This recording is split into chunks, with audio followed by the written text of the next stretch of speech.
সকালবেলায় ঘুম থেকে উঠে ঘরের কাজ সেরে তারপর তো বেরোতে হয়। তো ঘরের সব কাজ সেরে তারপর দেখো আমাদের দমদম থেকে যে ট্রেনটাতে উঠি সেই ট্রেনটাতে তো আর দেখাতে পারলাম না, কারণ এত ভিড় হয়, দাঁড়ানোর জায়গা থাকে না, সেটা ভিডিও করা তো অসম্ভব। তো যাই হোক, ট্রেন থেকে নেমে সবাই কিভাবে ছোটে পাগলের মতো, মানে যে যার কাজে যাওয়ার জন্য, কেউ বা ট্রেন ধরার জন্য, দেখো পাগলের মতো ছুটে। আর এত ভিড় হয় স্টেশনটাতে, মানে তুমি যদি এক ছুটে পালাতে চাও সেটাও পালাতে পারবে না, কারণ তুমি পালাতে গেলে তুমি গিয়ে সামনে আরেকজনের সাথে কারোর সাথে না কারোর সাথে ধাক্কা খাবেই খাবে।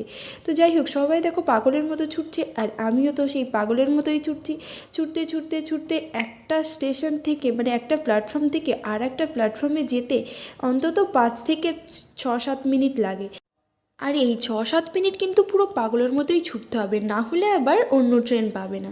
তো আমি সেই পাগলের মতো ছুটতে ছুটতে গিয়ে কিন্তু সেই অন্য ট্রেন ধরি। অনেক সময় একটা ট্রেন মিস করে যাই, জাস্ট 1 সেকেন্ড 10 সেকেন্ড এরকম টাইমের জন্য, মানে জাস্ট প্ল্যাটফর্মে ঢুকছি, ট্রেনটা বেরিয়ে যাচ্ছে। তো দেখো আজকেও কিন্তু দৌড়ে এসে ট্রেনটা ধরলাম। আর মোটামুটি এই ট্রেনটা বেশ ফাঁকাই থাকে, কারণ সবাই দু একটা স্টেশন গিয়েই নেমে যায়, আর এখানে খুব তাড়াতাড়ি ট্রেন পাওয়া যায়। তো যাই হোক, দেখো সবার মতো বসে পড়েছে, আমিও ট্রেনটা ফাঁকা পেয়ে ভালোভাবে একটা সিট খুঁজছি, খুঁজে নিয়ে আমিও বসে পড়লাম। বসে তারপর তো কাজে চলে গেলাম। কাজ থেকে ফিরে এসে আজকে অনেক কাজ, মানে তোমরা তো জানোই আমি ঘর চেঞ্জ করছি, সেই জন্য দেখো এত সব কিছু গোছাতে হবে। আর কাজ থেকে ফিরে কারই বা ভালো লাগে এইসব গোছাতে, একা একা সব গুছিয়ে নিলাম। গুছিয়ে নেওয়ার পর এই ট্রলিটাতে দেখতে পাচ্ছ সব ঠেসে ঠুসে ঢুকিয়েছি।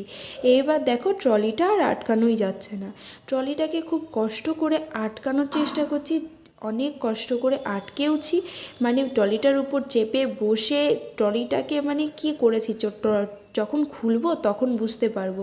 যাই হোক, পুরোটা কিন্তু কষ্ট করে চেপে চুপে আটকে দিলাম। আটকে দিয়ে সব কিছু গুছিয়ে নিয়ে এবার আমি অটো করে বা টোটো করে চলে যাব। তো চলে এলাম নতুন ঘরে চলে আসার পর তারপর দেখতেই পাচ্ছ সব কিছু নিয়ে বস্তার মধ্যে, ট্রলির মধ্যে সব কিছু ভরে নিয়ে চলে এসেছি। মনে হচ্ছে কোথা থেকে উঠে এলাম, কিন্তু কিছু করার নেই, কাছাকাছি ছিল বলে বস্তার মধ্যে সব ভরে নিয়ে রিক্সা করে চলে এসেছি। এসে এখন কিন্তু সব নামাতেই হবে, কারণ কালকে সকালেই আবার কাজে বেরোতে হবে। তো আমি আর টাইম পাবো না, সেই জন্য দেখো এক এক করে সব নামিয়ে নিচ্ছি। আর দেখতেই পাচ্ছ থালা বাসন ঝুড়ি যা আছে, মশলা ফসলা সব কিন্তু নিয়ে চলে এসেছি। খাই না তো কিছুই, কিন্তু এইদিকে সব নিয়ে চলে এসেছি, কিন্তু নিয়ে আসতে তো হবেই। যাই হোক, সব কিছু নিয়ে এসে এবার কিন্তু এই বস্তার মধ্যে কিছু আলু পেঁয়াজ রসুন সব রয়েছে, এগুলো কিন্তু নামিয়ে না রাখলে নষ্ট হয়ে যাবে। সেই জন্য কিন্তু আমি নামিয়ে আর যেই বস্তাটা নিয়ে এলাম ওই বস্তাটার উপরেই রেখে দেবো। আলুগুলো যদি রেখে দিই ছড়িয়ে, তাহলে আর নষ্ট হবে না। তো আলুগুলো ছড়িয়ে রেখে দিলাম।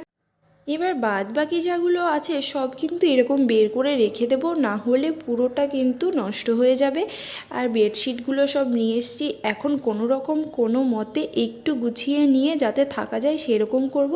আর এই যে চালের বস্তা সেটাও নিয়ে চলে এসেছি, আর সেই ভারী ট্রলি যেটা উপরে নিয়ে আসতে খুব কষ্ট হয়েছে, আমার তো অনেক কষ্ট হয়েছে, আমি খুব হাঁপিয়ে গেছি। তো ঠিক আছে, আজকের মতো ভিডিওটা এখানেই শেষ করছি।